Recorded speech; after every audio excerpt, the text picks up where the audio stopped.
Hello mga mamshi ko! Nagbabalik na ang mamshi ninyo. Akala mo naman nag-abroad eh.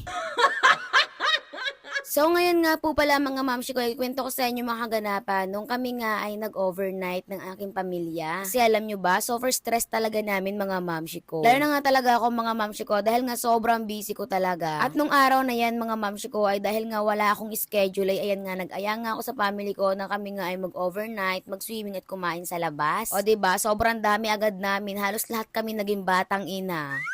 Pero okay lang yun mga mamshi ko, at least pinanindigan nga ang pagiging batang ina. Ay hala naman. Baka may magsabi na naman dyan na ino-normalize ko yung pagiging batang ina namin ha. Paulit-ulit na lang tayo dyan mga mamshi ko, at sa mga kabataan na wag nyo kaming tutularan. Ako mag-aral kayo mabuti at makinig palagi sa mga magulang. Kasi nasa huli talaga ang pagsisisi. At nasa tao na lang yung kung masipag ka at matiyaga ka, at syempre kung malakas ang pananalig mo sa itaas, ay mas pagpapalain ka pa. E nagkataon lang talaga mga mamshi ko na eto nga yung nakatadhana sa buhay ko. Nung mga oras na ito mga mamshi ko, kinukulit ko pa nga yung aking pamangkin dahil nga doon nga siya sa aming motor nakaangkas. Meron naman kasi ako yung narkila na sasakyan mga mamshi ko, ang kaso nga lang ay nagsusuka daw siya. Tapos pasantabi po sa mga kumakain dyan. Sensya na po. Makakaligo, oo, kawawa naman si Aliyah. Walang dalang damit, di makakaligo.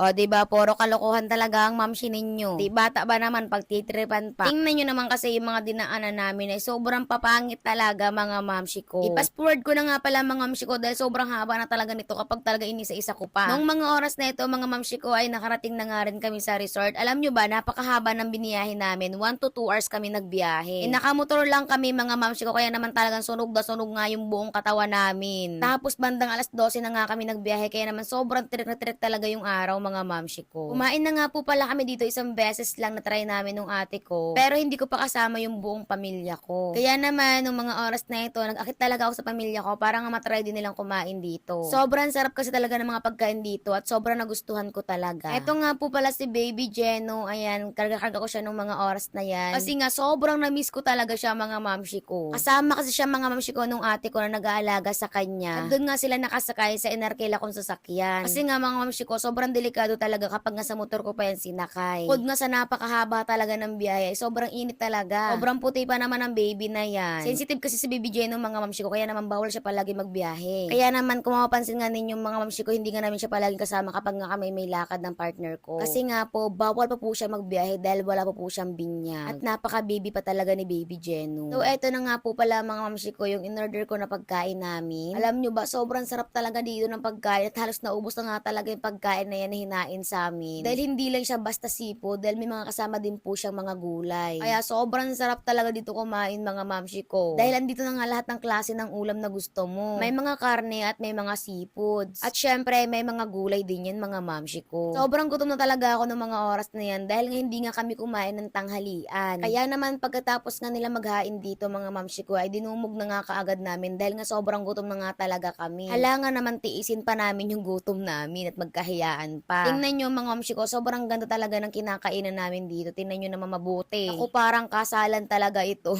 Sobrang ganda talaga. At sobrang lawak mga mamshi ko, kaya naman hindi talaga mahihirapan kumilos. And syempre, hindi na nagpahuli ang mamshi ninyo at kumain na nga kaagad. Doon ako kumain dyan ay sinandukan ko muna ng pagkain yung ate ko na nag-aalaga doon kay Baby Jeno. At buti na nga lang talaga at nakisama nga si Baby Jeno dahil sobrang bait nga talaga niya habang kumakain yung ate ko. Pero ang ending, si Ate Risa pa nga din talaga yung nahuling kumain. At ayan mga mamshi ko, pagkatapos namin kumain, ubos talaga mga mamshi ko yung mga nakahain dito. Paano ba naman? Sobrang sarap nga talaga nung pagkaluto nila. Makikita ninyo, ay said na said talaga, walang tapon eh. Syempre mga mamshi ko, hindi lang ito dahil meron pa tong part 2, abangan nyo dahil mas kaabang-abang yung part 2. Pagkatapos kasi namin kumain mga mamshi ko, ay meron pa nga kaming pinuntahan. Kaya naman, abangan nyo po yung part 2 mga mamshi ko. Hanggang dito na lang po. Thank you for watching.